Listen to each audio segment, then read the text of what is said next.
Good morning, guys, and yet again I am back in Blackpool. I am stood in the car park, as you can see, back of the Pleasure Beach.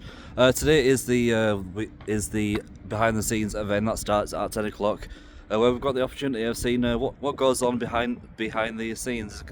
Now, I'm not sure what's going to be happening. There's a lot to go around. I've what to expect inside behind me right there, so it's going to be interesting. It's going to be fun. It starts at 10 o'clock. The price costs about £35 for the event for behind the scenes. So, good news is that we are allowed to record. That's a good thing. So we can show you around the behind the scenes on a few locations, apart from one. But we'll probably tell you about that later on afterwards after the tour. Yeah. Okay. So this is the Hiram Maxim captive flying machine. It's from 1904, so it's well over 100 years old. So Hiram Maxim, the guy that designed this, he's quite an interesting guy. If you ever get the chance, have a Google of him and you'll see what I mean. But he ultimately was producing these rides, and we don't normally tell people this bit, but he basically, to fund his development of his arms business. So he invented a portable machine, the first portable machine gun. You've got to remember when this was, yeah. And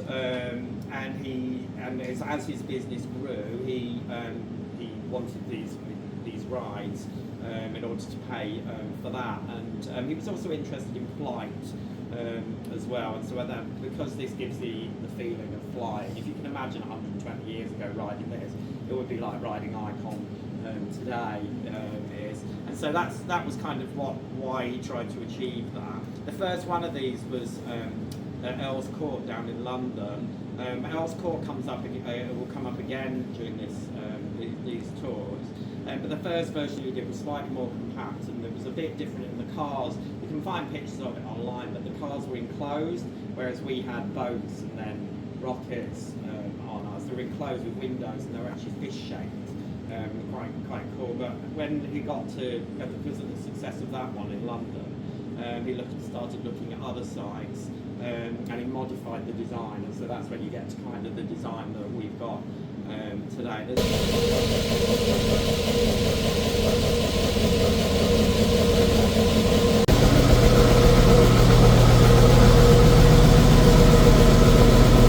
Hi guys, welcome to Derby Racer. First of all, does anybody know when this ride opens? No, we've only just been told it, but no, thanks. Any guesses? 37. 33. Bit later. 44. Very close. It opened in 1959. Oh. Yeah. There's a total of 56 horses on it. Each horse can seat 2 people. Unlike most normal carousels, this one goes anti-clockwise because it is American designed, and there is only 3 of these left in the world. Obviously one's here, one is in New York, and the other is at Cedar Point. Behind that shutter is the organ that plays the music for the ride. It's a 72 key organ designed by Verbeek of Antwerp.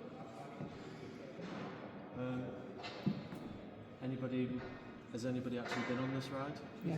Yeah, a few times. Organ's not been running though last time. Hasn't it? Oh. I think it's all good now.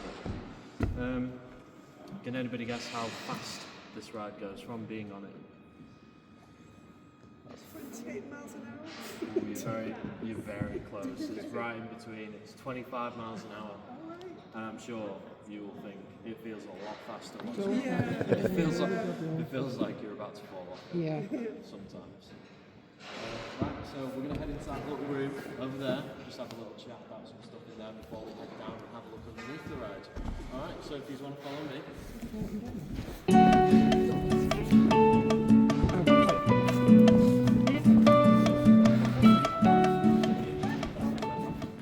This is what makes the ride spin around. Individually underneath every single horse is the mechanism that makes the horse bob up and down as well. As you might be able to tell, there's little arced pieces of metal that are attached to the wheels, and they make they push the pole up and down as it goes along. A function of the ride that doesn't work anymore because we've stopped using it. Yeah, it used to go backwards and forwards whilst it was moving up and down as well, but honestly it was a mechanical nightmare and it caused a lot of issues for the ride. We came under before many years ago. Yes, it's not been working for like 20 years now. No. They were going to try and get somebody from America to come that had worked on the one in New York, but obviously that wasn't happened. It became more of an issue than anything, and it became the easiest option for us to just stop the movement. It still goes up and down though, and it's significantly expanded the ride's life cycle because of that. If some of you may have read the news over the past few years, you may have heard that there was a fire on this ride, and it was actually right here where the fire was caused.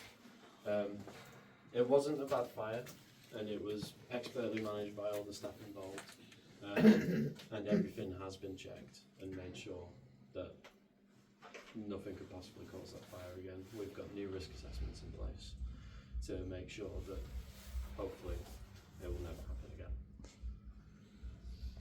And if we come round this corner, you can kind of see. Fasten with the doofus. You know what I mean, Gary? This tunnel, contrary to popular belief, it literally just leads to the sea. Because, obviously, as it's in the name, Pleasure Beach was built on a beach. And this is an old sewage pipe that drained all the excess wastage.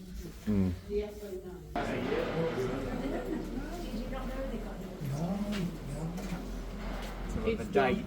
Oh, is it? Yeah. Well, you'll be able to get the photo of a day when we're not open, which no one else will have, technically. I got that. I guess it depends. All right, so we are stood on Heidi Strauss, and we are outside the ghost train, and this lady asked a few minutes ago, is it the first ghost train in the world? Well, we claim it to be, and we think it is, although this particular version of it is about the fourth iteration of it. So the story goes, there was a ride called the Pretzel Ride that was very common in America, including in Coney Island, and it's called a pretzel ride because of the layout of the track, and obviously that didn't really mean a great deal to people in the UK then. And in those days, rides lived or died by the number of tickets that they sold, and we had a number of concessions selling tickets for different rides on the park and so on, and it wasn't doing very well. And there's a play and a film called The Ghost Train that was out around this time, and the ride itself was more sort of influenced by the film. But it was someone's very good idea. Now, it depends who you ask. I'm going with one of the Thompson family, came up with the idea of putting spooky stuff into the rooms. A pretzel ride would be, the similarities between a ghost train and a pretzel ride are that a pretzel ride was basically a dark ride. You went through a series of darkened rooms, and then the transition here into it becoming a ghost train came out of that film suggestion. So anyway, they did that. It was an instant hit, and so we can therefore claim that every other ghost train since from 1930 onwards around the world that you've been on has been influenced by our ghost train. It wasn't in this position quite. It used to be further down towards where the old Wild Mouse site used to be, and it was obviously on one level. And then Joseph Emberton, who's an architect that designed a lot of our key buildings. In fact, you can still see his impact on the park, things like the casino building and that style. He designed the old fun house. The guest services building is named Emberton's after him. He designed the PB Express station before that got knocked down and replaced with the version that you see today. Anyway, he's kind of the person that came up with the double level style ghost train. And then it got completely redone again in the 1950s.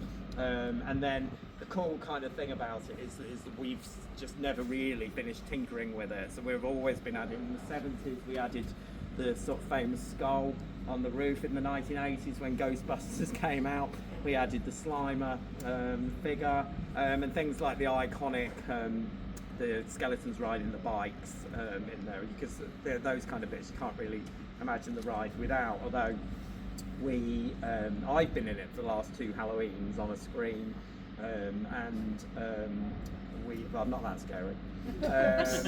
And for the last 2 Halloweens, we've managed to put live actors in the ride as well, which has been it's something that sounds really easy, but to actually do that with people in a live ride zone with cars coming through, and it's actually really difficult to achieve. So we've been really proud that we've been able to do that as part of our journey town. So we'll keep tinkering with it. So and the building that it's in is really interesting because it's a mixed-use building, much like you've just seen the Valhalla building, mixed with stores and so on. We've got 3 rides going on in this huge complex: the Ghost Train, the River Caves, and on top of the River Caves, the Wallace and Gromit ride. We've also got a bar and a shop and a storeroom and all of those things. So you can imagine, again, it's quite a complex building. And if you can imagine that you've got boats and cars and the little doom buggies all dotted throughout this with people on. Again, a fire alarm in this building is kind of a big thing for us because we've got to think about everything that's going on in there. And in order to get access, we have loads of tunnels, and you're going to go in some of those tunnels now. So if you follow me, we'll go. This is a bit where it's dark, floors not even, and there's stuff that's overhead and so on, so just be aware, all right? Okay, so we are in the River Caves building, and the River Caves is one of those when I've said we had links with Coney Island, there's actually a company called the London Company that came up with this style of ride. It can be called a mill chute ride, or actually Tunnel of Love. That's where Tunnel of Love name comes from. Or River Caves of the world. And the London Company, which is misleading because they're based in Coney Island, but they put one in the Earl's Court exhibition, the same one that had that flying machines that I was talking about earlier in the tour. And because of the success of that one, that's why we've got one of that style of ride here, which was quite commonplace. And not as common today, but you can still find them in older amusement parks across the world. There's one at a park called Kennywood in Pittsburgh, which is a great park. If you've never been, it's a bit like if you picked Pleasure Beach up and put it in the middle of Pittsburgh, America. And it's got lots of similarities, but one of the similarities is that they have a mill chute ride, a bit like this one.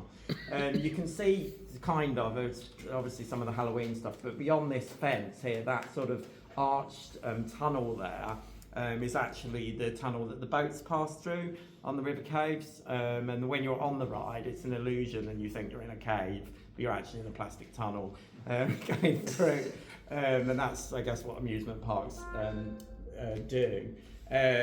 We are going to exit out through that way. At the moment, I said I'm not going to talk about the River Caves, but you will know that we are doing lots of work on the River Caves, which is why it's not open at the moment, because it's being reimagined and will come back at some point. Okay.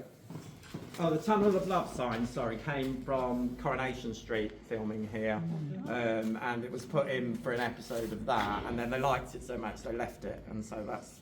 But it's interesting that it has that callback to one of the original names for this style of ride. Just watch these steps. Icon station. What can I tell you about the ride? Do you remember does anyone remember what it was like before Icon was built? We used to have a big bridge going across the park called Tom Sawyer's Bridge that went over a big boating lake, and we had a ride for a bit called the Spin Doctor on either side of. Do you remember what I said about throughput? Particularly for the Derby race and the flying machines, with the Spin Doctor ride, I think it had 4 seats on each end of a big arm, and then when you were loading it, the other arm was stuck up in the air.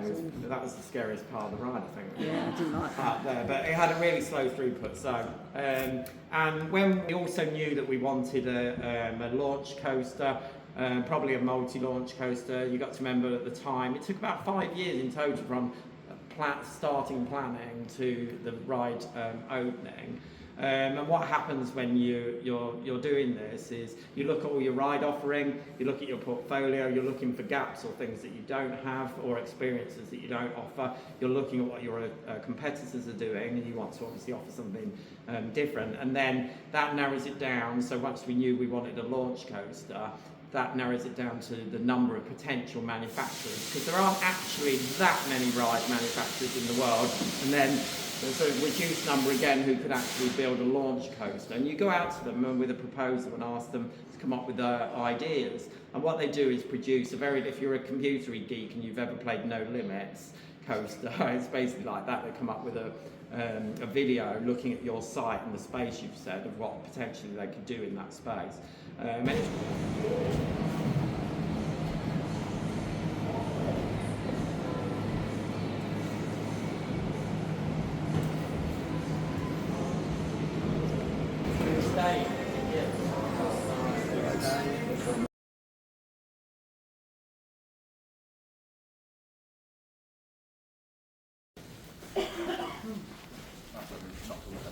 Watch out.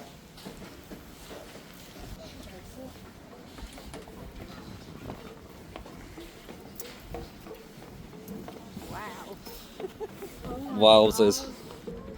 Holy damn. Yeah, I'll tell you a couple of things about this view.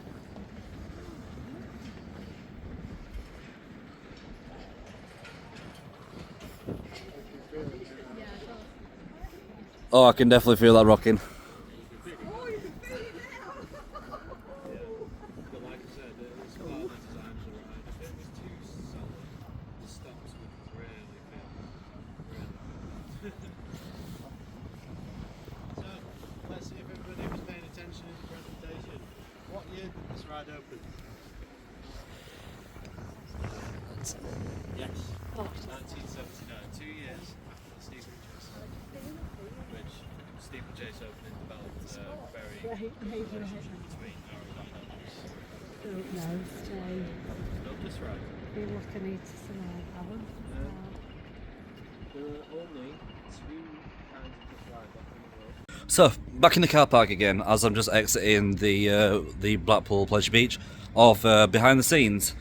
So, for 35 quid, you cannot absolutely complain on what you actually get behind the scenes of what you actually see.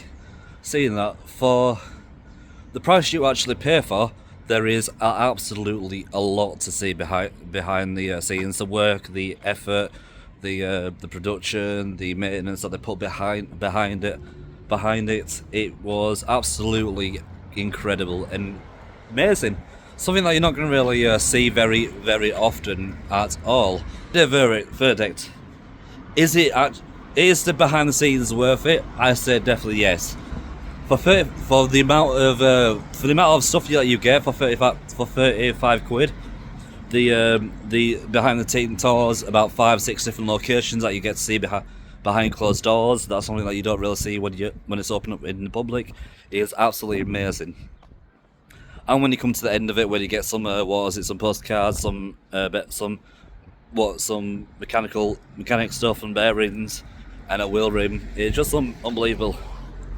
And the staff was absolutely amazing, and I couldn't complain to the staff. The staff was absolutely get generous. They looked after us. They were polite.